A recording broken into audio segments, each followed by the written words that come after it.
এবং এই পরিবর্তন যদি আমরা করতে না পারি তাহলে আওয়ামী লীগের পতন হয়েছে, আবার হয়তো 2-4-5 বছর পর আরেকটি ফেসিবাদী শক্তির জন্ম হবে। সেই ফেসিবাদী শক্তির বিরুদ্ধে আবার আমি লড়াই করবো না, আমার সন্তান লড়াই করবে অথবা তার সন্তান লড়াই করবে, এভাবে যুগের পর যুগ চলবে।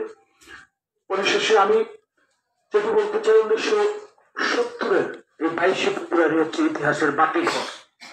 আমি যদি দুঃখজনক হলো সত্য যে এই অন্তর্বর্তীকালীন সরকারের কাছে আমাদের প্রত্যাশা কিন্তু অনেক ছিল, বিপ্লবের পাশাপাশি জনগণ আমাদের প্রত্যাশা ছিল। আমার প্রত্যাশা ছিল যে ইতিহাসের একটি ধারাবাহিকতা বজায় থাকবে, ইতিহাস সঠিকভাবে নির্মিত হবে, ইতিহাসের নায়কদের যথাযথ সম্মান করা হবে।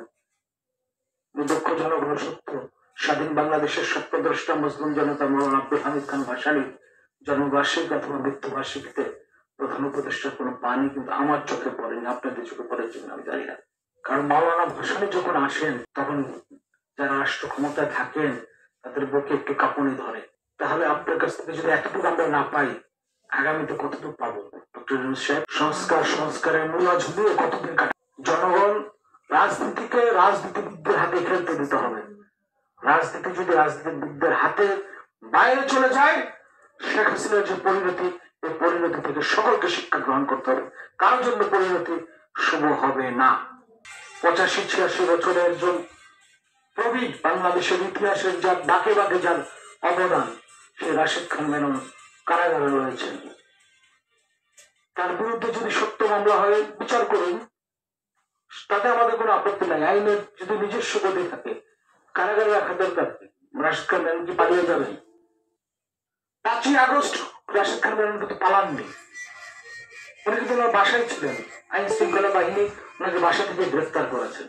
রাশেদ খান মেননরা, জাফর আহমেদরা অথবা বাংলান ভিজারা যারা রাজনীতি করে এসেছে, রাজনীতির মধ্য দিয়ে যাদের জন্ম, তারা মানে যদি আমি যার কাছ থেকে সরাসরি সাংবাদিকতা শিক্ষা করেছি এবং রাজনীতি অনেকটা ওনাকে আমি আমার পিবি মনে করি রাজনীতি, সেটি হচ্ছে আনোয়ার জাহিদ সাহেব। উনি বলতেন রাজনীতিবিদদের জন্য দুটি জায়গা, একটি কারাগার রাজপথ আর একটি হলো ক্ষমতা।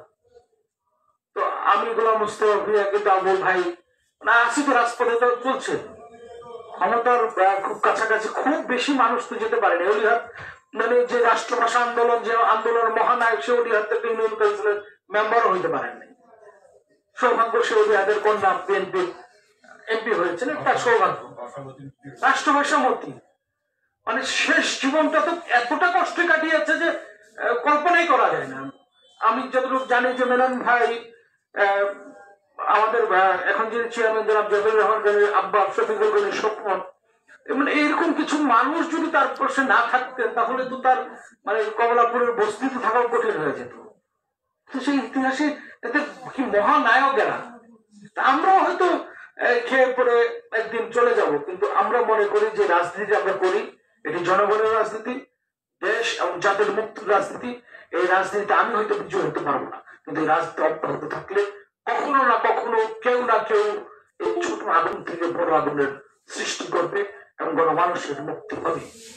এই কথাগুলো বলে আমাদের জাতীয় নেতা মৌলানা ভাসানী, জাফর আহমেদ, রাশেদ খান মেনন সহ বশির রহমান জাদুমিয়া সহ যারা আমাদের বাংলাদেশের জাতীয় বাতিল যতটুকু অবদান রেখেছেন, তাদের সকলকে রাষ্ট্রীয় মর্যাদা প্রদানের আহ্বান জানিয়ে বাংলাদেশের জাতীয় রাজনীতিতে যে সকল আলেম ওলামারা এখন রাজনীতি করেন, অনেকের সাথে আমার বসার সৌভাগ্য হয়েছে।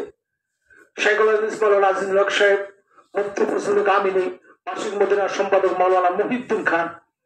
এখন কেন যেন আমার ভয় হয়, যে অধ্যায়ের সমাপ্ত হয়েছে, পরবর্তী যে অধ্যায়টা শুরু হয়েছে, তারা তাদের পূর্বপুরুষ অর্থাৎ শেখুল আজিজ আল্লামা আজিজুল হক অথবা মুফতি আমিন অথবা মাওলানা মুহিউদ্দিন খানকেও কবর রচনা করে দিই। তারা এখন পেট্রো ডলারের যে ইনভেস্টমেন্ট, সেই ইনভেস্টমেন্টের মধ্য দিয়ে তারা মনে করছে যে এই বুধে ক্ষমতায় চলে গেলাম। আগে ক্ষমতায় যান,